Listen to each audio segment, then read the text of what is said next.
All right, welcome to question 13 of the self-test of 190301A.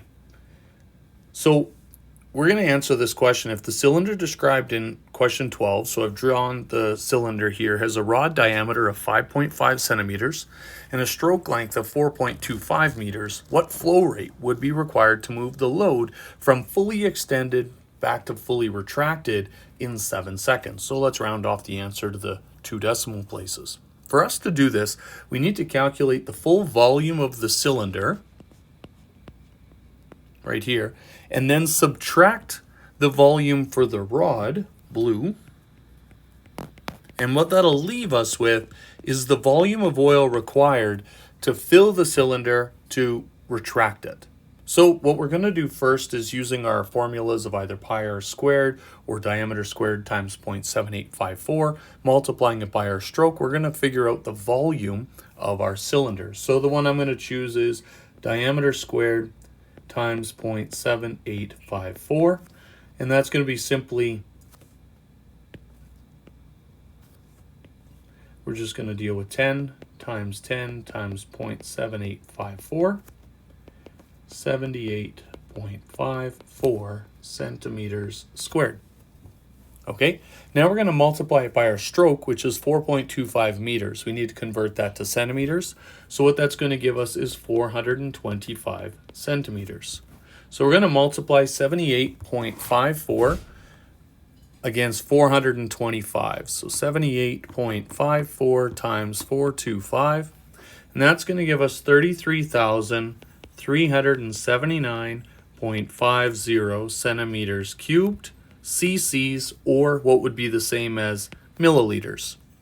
Okay, so then the next thing we're going to do is take our 5.5, multiply it by 5.5, because again, we need the volume of the rod, times 0.7854. 5.5 times 5.5 times 0.7854, and that gets us 23,000.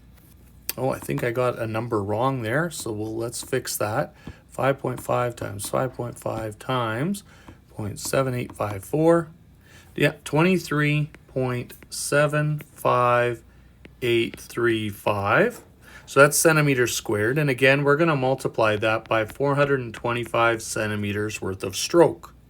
So multiply by 425, and we're going to get 10,097.2988 centimeters cubed. Okay, so once we have centimeters cubed, we need to remember centimeters cubed 1 is the same as 1 milliliter. So it's quite easy. We can actually just move the decimal place 3, and we get 33.38 liters.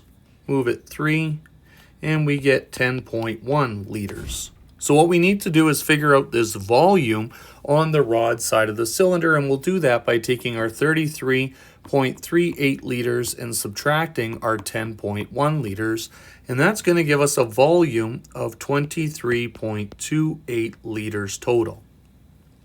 All right, so if you got slightly different numbers, that's okay. You probably rounded a little bit different, but you shouldn't see much more than a point something out. So we should be pretty close to 23.28 liters. These are precision numbers after all.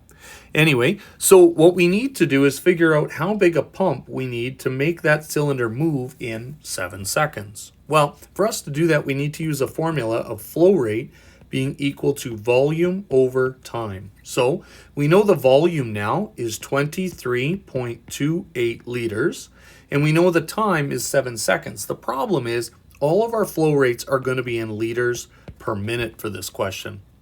So 7 seconds is 7/60th of a minute. So we're going to do that. We're going to say 7 divided by 60, keep it nice and simple. And what we're actually going to do is say our flow rate is 23.28 liters in 0.1166, repeating, of a minute. Well, that's not really what we're looking for. So let's say 23.28 divided by 0.116668. Sure. And we're going to get that our flow rate of our pump should be 199.54 liters per minute to be able to have this cylinder in question 13 retract in 7 seconds.